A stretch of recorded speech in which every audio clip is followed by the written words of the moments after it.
नमस्कार। फिर से एक बार स्वागत है मेरे चैनल पर। मैं हूँ राज। आप देख रहे हैं हाईवे नाइट। दोस्तों, आज की जो कहानी है ये झारखंड से आई है, ज़िला रांची से। भेजने वाली हैं सुधा जी। सुधा जी की ये कहानी थोड़ी पुरानी है, जब उनकी उम्र लगभग 16-17 साल की थी और आज उनकी उम्र 46-47 साल की है। तो चलते हैं इनकी कहानी में। लेकिन दोस्तों, आपने मेरे चैनल को सब्सक्राइब नहीं किया है तो जल्दी से कर लीजिए और साथ में बेल आइकन को दबाना मत भूलिएगा। तो चलते हैं हाईवे नाइट के इस सफ़र पर। दोस्तों, मेरा नाम सुधा है। मैं झारखंड की रहने वाली हूँ। मेरी उम्र लगभग 16-17 की रही होगी जब ये घटना मेरे साथ में घटी थी। मेरा जो घर है, घर में 2 आंगन हैं। एक आंगन तो हम लोग इस्तेमाल करते हैं और दूसरे आंगन में बगीचा लगा हुआ है। बगीचे में नीम का पेड़ एक बड़ा सा है और कुछ फल के अमरूद के पेड़ और अनार के पेड़ और फूलों का जैसे गुलाब का भी पौधा लगा हुआ है। और उसका जो रास्ता था ये मेरे मेन आंगन से ही था और आंगन से ही हम उस गार्डन में, बगीचे में जाते थे और आते थे। एक ही रास्ता था। गर्मी के दिन थे। मेरे घर में मेरे पिताजी, माँ, दादी और मेरा एक बड़ा भाई, हम इतने ही लोग थे। तो पिताजी और मेरा भाई तो छत पर सोता था और मैं अपनी माँ के साथ चारपाई पर और दादी अलग चारपाई पर आंगन में ही सोती थी, क्योंकि घर में सोना बहुत मुश्किल हो जाता था गर्मी के दिन में। तो हम लोग ज़्यादातर आंगन में ही सोते थे रात के टाइम में। अंधेरे वाली रात थी। आसमान में तारे चमक रहे थे और दादी मुझे एक कहानी सुनाती सुनाती और खुद ही सो गई। लेकिन मुझे नींद नहीं आ रही थी। दादी मुझसे बहुत प्यार करती थी। माँ तो करती ही थी, लेकिन माँ से भी ज़्यादा मेरी दादी प्यार करती थी और मैं दादी को जगाना उचित नहीं समझा। चलो सोने दो उनको, गहरी नींद आ गई है। नहीं तो बीच बीच में उनको खांसी भी आ जाती थी और अभी वो बहुत मज़े में सो रही थी। तो मैं भी अपना सोने की कोशिश करने लगी। माँ तो मेरी पहले ही सो चुकी थी और पिताजी भाई तो छत पर ही सो गए होंगे। मैं आसमान में देखती रही काफ़ी देर तक। तारे देखना मुझे बहुत ही अच्छा लगता था और बीच बीच में वो जो टूटते हुए तारे आसमान से गिरते थे वो तो मुझे बहुत ही पसंद था। और ऐसे देखते देखते मैं कब सो गई मुझे पता ही नहीं लगा। जब मेरी नींद खुली तो मैं हड़बड़ा करके उठी। मुझे लगा कि मेरे कोई बालों को सहला रहा है। मैं देखा मेरी माँ तो गहरी नींद में है और दादी भी नींद में है। तो आखिर मेरी बालों को किसने सहलाया था? और जब मैं पलट करके देखी अपने पीछे तो एक लड़की मुझे खड़ी दिखाई पड़ी जो मेरी ही कदकाठी की थी और लग रहा था कि जैसे हम जुड़वा हैं। ऐसा ही मुझे उस वक्त में लगा था। उसके बाल खुले हुए थे, जैसे मैंने अपना खुला हुआ बाल रखती थी वैसे ही इसके बाल थे। और मेरी उस सिरहाने खड़ी, चारपाई के सिरहाने खड़ी, और जब मैं उठी तो अपना उसने हाथ मेरे बालों से हटा लिया था। अब मुझे देख करके बस मुस्कुरा दिया।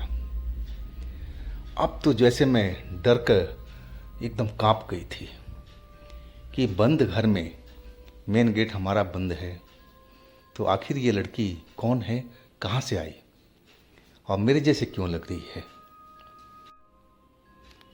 मैं अपनी माँ की उठाने की कोशिश करने लगी, उसको मैं हिलाने लगी, क्योंकि मेरे मुंह से तो आवाज़ निकल नहीं पा रहा था। और माँ कुछ मुंह में हल्का सा बोल करके और वो फिर सो जाती थी। और वो जो लड़की थी वो अभी भी मुझे देख देख करके मुस्कुरा रही थी। मैं एकदम डरी हुई और मैं अपने पिताजी को भी आवाज़ लगाने की कोशिश कर रही थी, लेकिन गले से आवाज़ निकले तब ना। दादी भी बगल में मज़े से सोई हुई थी। उनको भी दिन दुनिया का खबर नहीं था कि मेरे घर में, मेरे आंगन में ये क्या हो रहा है। माँ का वही हालत था, दादी का भी वही हालत। और पिताजी भाई तो खैर छत पर ही थे, उनको कैसे पता लगेगा। लेकिन माँ तो बिल्कुल मेरे बगल में लेटी हुई थी और मेरे को हिलाने डुलाने पर तो उनको उठ जाना चाहिए था, लेकिन वो तो बिल्कुल जैसे बेहोश हुई पड़ी हैं नींद में। मैं हिला डुला रही हूँ, लेकिन वो आ करके वो और फिर सो जाती थी। और वो लड़की काफ़ी देर तक मेरी तरफ देख करके मुस्कुरा रही थी, हालांकि कुछ बोल नहीं रही थी। और मेरी तो उससे बोलने की तो हिम्मत नहीं हुई कि मैं पूछूं कि तुम कौन हो और यहाँ पर क्यों आई हो और मेरे तुम बालों को क्यों सहला रही थी। और तभी वो लड़की गार्डन की तरफ दूसरे दरवाजे से, जो हमारा आंगन का दरवाज़ा था, उसमें कोई दरवाज़ा लगा नहीं था, वो खुला ही रहता था, और वो गार्डन की साइड में चली गई। मैं उसकी पैरों की आवाज़ साफ सुन रही थी, उसकी चलने की आवाज़ मुझे साफ साफ सुनाई पड़ रहा था। और एक जगह जाकर के बगीचे में वो आवाज़ ख़त्म हो गया, रुक गया। और फिर वो जो नीम का पेड़ था वो ज़ोर ज़ोर से हिलने लगा था। हालांकि हवा तो बिल्कुल नहीं था, ना कोई आंधी था, ना कोई तूफान था, और बहुत ही बड़ा पेड़ था, अपने आप तो हिलने से रहा। अब मुझे लग रहा था कि वही लड़की उस पेड़ को हिला रही थी तेज तेज। और जो मेरे पिताजी सोए थे छत पर, वो जो नीम का पेड़ का डाली था वो मेरे पिताजी के बिल्कुल सिरहाने पर आता था। शायद उसी वजह से पिताजी का नींद खुल गया था। वो डाली ज़ोर ज़ोर से हिल रही थी और फिर मेरे पिताजी ज़ोर से चिल्ला पड़े, अरे कौन पेड़ के हिला रहा है, कौन है नीम के पेड़ के पास में। वो तेज तेज चिल्लाने लगे थे। उनको डर था कि कहीं कोई चोर उचक्का तो नहीं घर में घुस आया था। और उठ करके खड़े हो गए और अपने सिरहाने वो टॉर्च रखा करते थे, बड़ी वाली 3 सेल वाली। और फिर उन्होंने टॉर्च की रोशनी जला जला करके नीम के पेड़ की तरफ देखने लगे थे। और इसके बाद तो वो नीम का पेड़ हिलना बंद हो चुका था। और उसी वक्त मेरी आवाज़ निकली थी। मैं पिताजी को ही चिल्लाई थी, पिताजी पिताजी। और फिर तो जैसे सारे लोग उठ चुके थे मेरी आवाज़ सुन करके। मैं इतनी ज़ोर से चिल्लाई थी कि मेरी माँ भी उठ चुकी थी, मेरी दादी भी उठ चुकी थी, और पिताजी तो पहले ही उठ गए थे, और मेरा भाई भी जग चुका था। अब सारे लोग फटाफट मेरे पास में पहुँच गए थे। माँ मेरे से पूछ रही थी, अरे क्या हुआ बिटिया, क्यों चिल्ला रही है। लेकिन मेरी आंखों से तो सिर्फ आंसू निकल रहे थे। मेरा बदन थर थर थर थर काँप रहा था, सूखे पत्ते की तरह। मैं उनकी बात को जवाब नहीं दे पा रही थी। दादी भी उठ करके मेरे पास में आ गई और मुझे अपने सीने से लगा लिया। बोली, बिटिया क्या तूने कोई डरावना सपना देखा है, बता मेरे को, बता। सपना ही देखा है ना, डर गई है ना।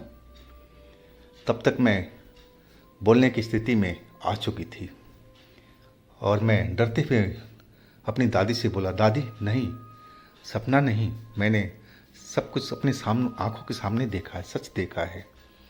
मेरे सिरहाने पर एक मेरी कदकाठी, मेरे जैसी ही लड़की खड़ी थी और मेरे बालों को सहला रही थी, और तभी मुझे नींद खुल गया था। मैं आप लोगों को चिल्ला कर जगाना चाहती थी, लेकिन मेरी गला से आवाज़ नहीं निकल रहा था। मैं तो माँ को हिला डुला रही थी कि माँ उठ जाए, लेकिन माँ भी बेहोशी की नींद सो रही थी। और आखिरकार वो लड़की बगीचे में चली गई थी और वो नीम का पेड़ हिलने लगा था, तब पिताजी की नींद खुली थी। मेरी इतनी बात सुन कर के अब मेरी माँ तो बहुत डर चुकी थी। मेरे पास चिपक कर के बैठ गई और मेरे बालों को सहलाने लगी। वो उसकी आंखों में आंसू दिखाई पड़ रहे थे और मेरी दादी कुछ बोल नहीं रही थी, वो चुप थी, पता नहीं क्या सोच रही थी। पिताजी भी अभी भी टॉर्च लेकर के और पेड़ पर रोशनी मार रहे थे। वो भी मुझे कुछ घबराए हुए से नज़र आ रहे थे। अब भाई तो हमारे पास ही बैठा हुआ था। डर का पूरा माहौल था। आखिर डर वाली तो बात ही थी कि वो अनजान लड़की आखिर कौन थी और हमारे घर में कैसे आ गई थी और मेरे बालों को क्यों सहला रही थी और मेरे जैसे ही क्यों दिख रही थी। कोई ना कोई रहस्य तो होगा, लेकिन मुझे तो इस बात का पता नहीं चल रहा था। और दादी तभी बोली कुछ देर के बाद में, और बोलने लगी दादी कि देख बेटी, तेरे को मैं मना कर दी थी ना कि रात के टाइम अपने खुले बाल को मत रख, इसको हमेशा बांध कर रखा कर सोने के टाइम में। जो भूत प्रेत आत्माएं जो रात में भटकती रहती हैं वो खुले बाल पर, तेरी तो उम्र भी कम है बेटा, है ना, तेरे पर उसकी नज़र पड़ गई होगी और वो आकर्षित हो गई हो कि तेरे बालों के ऊपर में, और तभी तेरे पास में आकर के तेरी बाल को सहला रही थी बेटा। मैं तेरे को मना करती थी ना। दादी तो ये बात मुझे हमेशा टोकती थी, बोलती थी कि देख रात के टाइम में अपने खुले बाल मत रखा कर, इसको बांध कर रख। लेकिन मैं दादी को बात को इग्नोर कर देती थी। मुझे नहीं लगता था कि ये बात जो दादी बोलती थी वो कहाँ तक सच है। और आज तो मेरे साथ में सब कुछ घट चुका था। ये सब सारी रात तो हम लोग एक ही साथ बैठे हुए थे डर के मारे, और सुबह हो चुकी थी। अब दादी पिताजी से बोल रही थी कि जा देख किसी पंडित तांत्रिक को बुला के लिया, दिखवा, नहीं तो हम लोग कैसे इस घर में रहेंगे। डर का तो आलम था ही। और पिताजी हमारे चले गए थे सुबह सुबह ही, और एक दूर गांव से एक पंडित जी को लेके आए थे। पंडित जी ने पूरा घर को देखा, उस नीम के पेड़ के पास भी गए, फुलवारी में हर तरफ उन्होंने अपने जांच परख किया, मेरे को भी देखे, मेरी आंखों में देखे, और फिर बोले कि देखो, मेरे पिताजी को बता रहे थे कि देखो घबराने की बात नहीं है, तुम्हारे घर में ऐसा कुछ नहीं है। मैं हर जगह जांच परख लिया, अगर होता तो मुझे ज़रूर पता लग जाता, लेकिन मुझे ऐसा कोई लक्षण नहीं मिला है। हाँ, रही तुम्हारी कल की बात की, तो हो सकता है कि कोई भटकती आत्मा हो और अचानक बिटिया की नज़र पड़ी होगी और आ गई होगी, यही हो सकता है। इससे ज़्यादा तो कुछ मैं बता नहीं सकता।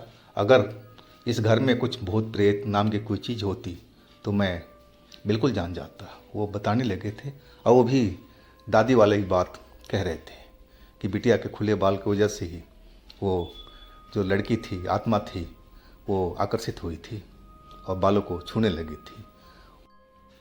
वो पंडित जी कहने लगे कि अगर वो कुछ करना चाहती तो उसी वक्त बिटिया के साथ में कर सकती थी। आप लोग सो रहे हो, उसी टाइम आपको भी कुछ कर सकती थी, लेकिन उसका इरादा कुछ ऐसा नहीं था। बस वो बिटिया के पास में चली आई थी और फिर वो चली गई थी वापस यहाँ से। लेकिन हमें तो डर लग रहा था। मैं पिताजी को बोलने लगी थी रोते रोते कि अब फिर रात को सोऊंगी तो फिर आ जाएगी। डर तो मुझे लग रहा था।